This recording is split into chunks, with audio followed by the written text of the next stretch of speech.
What's up, everybody? Welcome to the Dad Collective Captain's Log. Once again, this is open to everybody to listen to. You don't have to be a dad or a man. So, kicking off this week, we started with our Allelone statement of the week, which this one is from 1 Thessalonians 4:18. Therefore, encourage one another with these words. Okay, so first you have to ask, what is the therefore? So we looked at the previous verses, 13 through 17, which talk of the hope we have in the return of Christ.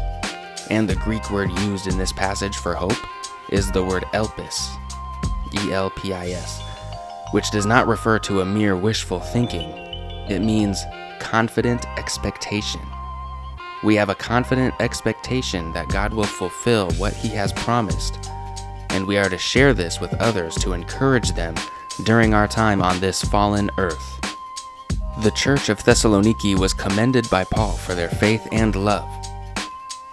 Our lives are but a mist and a vapor, so we must live our lives to the fullest for the kingdom. The peace of God flows from being at peace with God, as we saw when we looked at Philippians 4:6. Remember, where we rest determines how we rest. So don't get distracted. Ask God what He wants for us to do next. There may be a lot of things we are currently doing that God never asked us to do. So how about this? Instead of thinking of it as a do, think of it as a live. How does God want us to live? He has given us life and life abundantly. So what is God calling us to do with that? Where God sends us, He will provide a means. Just like when Jesus sent out the disciples, they took nothing with them, not even money. And we have to remember, Satan cannot offer us rest. Satan cannot offer us rest. Often he can lull us to sleep, spiritually, to attack us. Much like how Delilah in Judges 16 lulled Samson to sleep before cutting off his hair. That was a trap of Satan that he still does to this day, oftentimes through isolation or distraction or divided loyalties. Satan lulls us to sleep to rob us of true rest. And remember, not every open door was opened by God. Some open doors involve compromising our faith. Read Luke 22, verses 31 through 32. And then the fight over Moses' body in Jude 1:9. These parallel the story of Job. Satan goes to the Lord trying to accuse us and demand to have us, to sift us like wheat. But nobody can snatch us, children of God, from His hands, as John 10:28 says. But the good news is that we can return to Christ. He says in Matthew 11:28 to come to Him when we are weary and burdened, to find true rest. It is an invitation to return to the presence of God and dwell with Him, to abide. Remember in John 2, where Jesus referred to Himself as a temple? That is because He is the true dwelling place where God could reconcile with restless wanderers like us. Instead of having to go to a physical temple, we go to Christ. And I've seen it said that there's a cyclical relationship among order, rest, and authority. Rest flows from order, and authority flows from rest, all of which are rooted in our dwelling place, aka Christ. This is a quote from John Piper.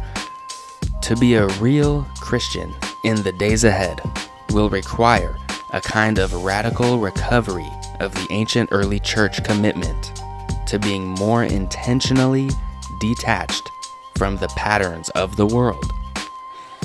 Being radically and intentionally detached from this world's patterns is integral, especially in our role as leaders of our home. We cannot diversify our loyalty. We cannot bring idols into the temple. And separation from the world does not mean to hide away and have no interaction. We must learn to be radically detached while being in the midst of the world.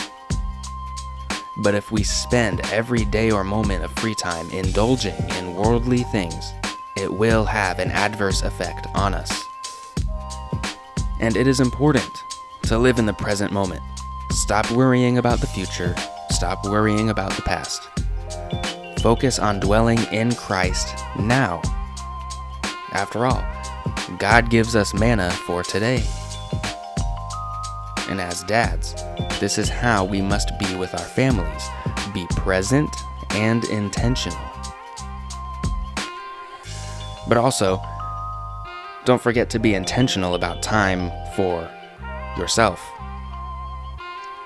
Jesus presented the model of going away to spend alone time with the Father, several times in fact, such as in Matthew 14:23, Mark 1:35, Mark 6:46, Luke 4:42, Luke 5:16, Luke 6:12, Luke 9:18, Luke 9:28, John 6:15, and Matthew 26 verses 36 through 46. If our own cup is empty, how can we pour into others? Leading a household is a privilege. It is a get to, not a have to. When we don't take time to abide with God ourselves, to fill ourselves up, our flesh will rise up. Stop doing just to do and start living. Start abiding with God in Christ. One way, for example, that I'm intentional with my time is using my drive time in the mornings and afternoon for dedicated prayer and worship. Instead of being frustrated with traffic or the length of the drive, I make use of that time. I use that time to abide with God.